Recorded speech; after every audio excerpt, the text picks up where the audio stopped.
Hello guys, this is Ate MJL Mix Vlog.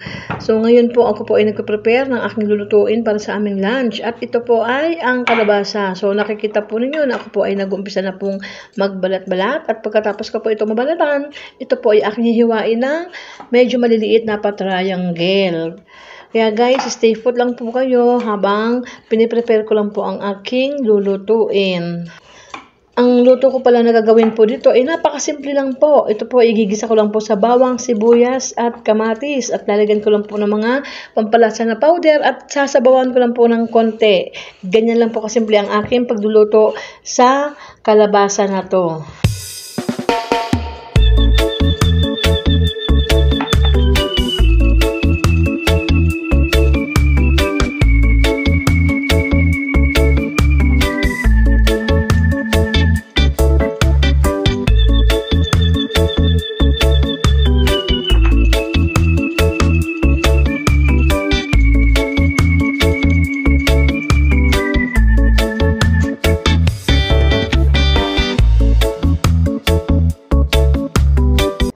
At yan nga po guys, tapos ko na pong balatan ang kalabasa, kaya hihiwain ko na po siya ng maliliit na pa-triangle.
At yan guys, tapos ko na pong hiwain ang mga kalabasa. Ngayon po ay sibuyas at kamatis naman po at saka bawang ang aking hihiwain.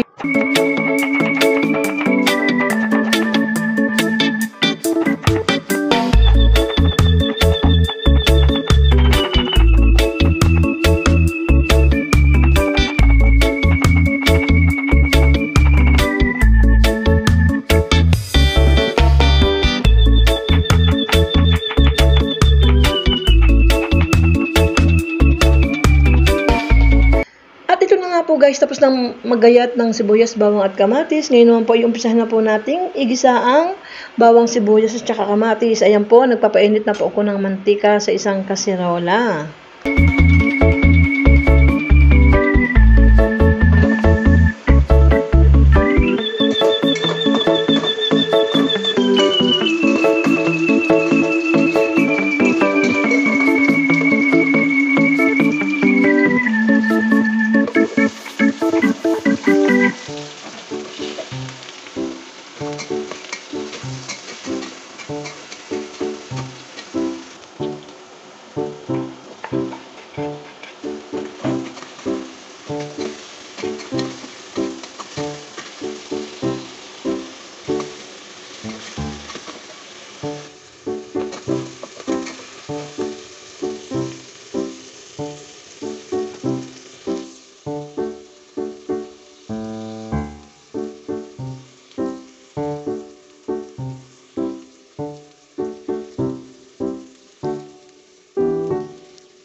At yan nga po guys, tapos na po natin gisahin ang bawang, sibuyas at saka kamatis. Ilagay na po natin ngayon ang kalabasa. At pagkatapos natin ilagay ang mga kalabasa, yan po ay imekos-mekos natin para yung mga pampalasa na inilagay po natin is mapunta po sa kalabasa. At maya-maya po, lalagyan na po natin yan ng tubig na para pang sabaw.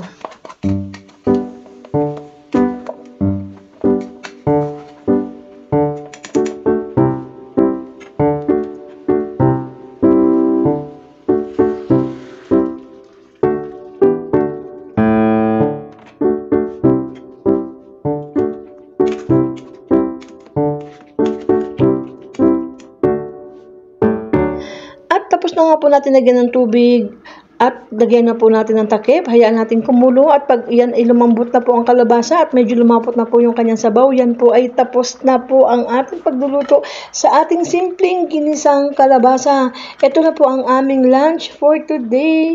Kaya maraming salamat po sa inyo sa panonood at sa pagsuporta. Thank you very much po. Hanggang dito na lamang po. Bye-bye!